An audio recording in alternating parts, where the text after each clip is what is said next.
Yet another high-profile Democrat now being investigated by the FBI.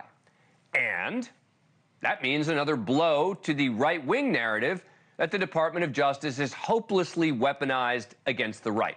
Now, I am confident that neither side's extremes are going to appreciate what I'm about to say. But it's the reality. Far-left Congresswoman and squad member Cori Bush, now under criminal investigation for alleged misuse of campaign funds on security services, which is fitting, seeing as Bush continues to support the ridiculous defund the police movement. She responded to the investigation today. I have endured relentless threats to my physical safety and life. As a rank-and-file member of Congress, I am not entitled to personal protection by the House and instead have used campaign funds as permissible to retain security services. I have not used any federal tax dollars for personal security services. Any reporting that I have used funds for personal security is simply false. That's what they're investigating. But who did she hire for this personal security? In particular, the nature of these allegations have been around my husband's role on the campaign. In accordance with all applicable rules, I retained my husband as part of my security team to provide security services because he has had extensive experience in this area and is able to provide the necessary services at or below fair market rate. Yeah, why would anyone have questions about that? Now, Bush has come under fire in the past for hiring her husband as her security chief. He's reportedly been paid more than $100,000 since being added to the campaign payroll 2 years ago. At one point of security payments, and then it turned into wage expenses. According to the New York Times, Bush, quote, spent more on security than any other member of the House in the months after the January 6th attack, close to $400,000. And when Bush was asked at the time about a defund the police supporter spending so much on private security, she went on a rant against her critics. They would rather I die? You would rather me die? Is that what you want to see? You want to see me die?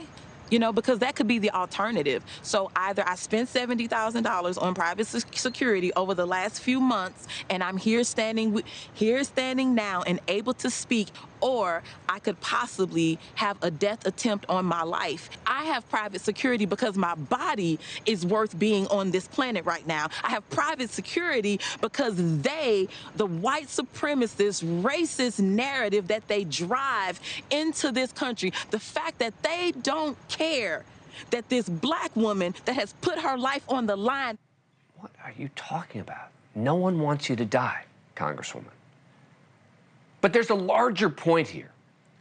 Bush is just the latest high-profile Democrat, yes, Democrat, to be the target of a DOJ investigation. Others include New York City Mayor Eric Adams, his electronic devices seized in November, just days after the home of one of his top allies was raided. The FBI is looking into his 2021 campaign fundraising practices. And late last year, Democratic Senator Bob Menendez, charged by the feds along with his wife in connection with a bribery and influence scheme.